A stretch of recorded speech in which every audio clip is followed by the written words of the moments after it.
Saskatchewan's premier was posing with a shovel outside the site of a new urgent care centre in Saskatoon this week. Yesterday, Scott Moe toured a sawmill in Carrot River. Feels like we're in an election campaign, but we aren't. For more on the political news of the week, we've reached our panel. Adam Hunter covers politics for CBC Saskatchewan, and Murray Mandryk writes a political column in the Regina Leader Post. Hi, guys. Good morning. Adam, what's the latest? It seems like we're a broken record here because there is this kind of ongoing campaign day after day. The government has 3 or 4 announcements. A lot are, with media there in attendance all over the province. The NDP is doing on about an announcement a day. Some of them are new platform announcements. Some are things we've heard before, like removing the PST on children's clothes or higher Saskatchewan plan. The details, the cost, what they've done the math on, that may be new, but some of the ideas aren't, and things they've been promised before. When it comes to Scott Moe, as you said, he's had a lot of shovels in hand. Urgent care center. He was at Sask Poly, site of a new building there a few weeks ago with a shovel in hand and a hard hat, and that's campaign mode for sure. We're still more than a week probably away from an election call, so I'd expect another 5, 6, 7 days of this. What I have seen more of since we spoke last week and the week before about this campaign that's not a campaign is people complaining that this is all happening with our money. And that is a legit complaint.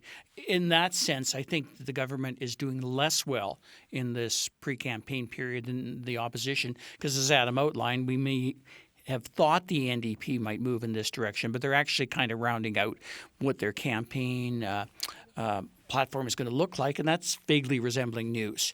Nothing the government is doing is vaguely resembling news. As Adam pointed out, Jean Mikowski's announcement yesterday was, it was in the budget, but it didn't get much coverage, so let's re-announce. You love an honest politician, don't you? Yeah. And it was an honest answer, and that is the problem. And people are getting a little annoyed about this because it brings up 2 things. Okay, why didn't you do this before? Why are you re-announcing it now? And why are you basically campaigning on it on my dime? And I think that's a little frustrating for the public. It doesn't get the government off to a good start. I don't think they're actually scoring many points is for all the wondrous things that they've done right now. And I think it's probably the oppositions that have sort of won the pre-election period right now, if that matters any. Yeah. We also learned which of the Saskatchewan Party candidates this time around have an impaired driving conviction. What do we know? So this has happened for the last number of election cycles now. The Sask Party kind of gets ahead of it with releasing criminal convictions, and this is 5 driving impaireds over the span of about 20-some years, 30 years, 1992 to 2011. There's 5 potential MLAs, 2 MLAs right now. One is the Premier, Scott Moe. One is Terry Jensen. Then 3 candidates hoping to run and win for the Saskatchewan Party. Moe was asked about this week by our Dane Patterson, who said, this is about transparency and letting people know. And we'll remember the last election campaign in 2020, we reported on, and it came out that Premier Moe had a previous charge, for impaired driving and leaving the scene of an accident. But because he wasn't convicted and the charge was stayed, that wasn't disclosed. So there are some kind of gray areas here. We've also known about, and I've reported on a former MLA who was the Saskatchewan Party, Warren Stanley, who was an MP who had a pardon, and that wasn't disclosed. And the reason why it wasn't disclosed is because it was pardoned. So there are some differences and things that can happen. This NDP has said that they're going to disclose once they have 61 candidates. The Progress Party said, hey, this is a matter of public record. We're not going to disclose. We don't know if they have a number of candidates yet. PC said they would. Buffalo Party said none of their candidates so far have. They plan to. And the Saskatchewan United Party is the only party that didn't get back to CBC. So that's where we're at with this. What do you make of this? I want to focus on the drunk driving convictions because I think we are looking at it from the wrong perspective. This is 5 out of 61 candidates. I don't think I could name 5 of 61 people I know. And a lot of people I know are sadly look like me, old white male, etc., that grew up in a era where it was less of an issue. But I don't think I can think of 5 of them that had DUIs any point in their life. So I think the question to ask is, why are these particular candidates being attracted to politics, and what are we learning from this? Is there remorse? Are we doing something to toughen laws? We haven't done that in any number of years. We're still having this issue. Well, we can't be too tough on it because people still have to get home, kind of things, which is I think way past it. We're generations past that. My kids are generations past that for whatever faults anybody might have at a younger generation. Drunk driving is less of one. So we have to figure out why this is still kind of an issue, or better yet, why it's not an issue, because it should be. I'm not saying that these people should be banned from running for public office because they've had a felony or anything like that. And Adam's right; it's being disclosed because the only problem with it is if it came out and it wasn't disclosed. But let's look at the issue: isn't it problematic that there is that many of that generation? What are you doing about it to make it better? Because I don't see them doing enough to address drunk driving. Yeah.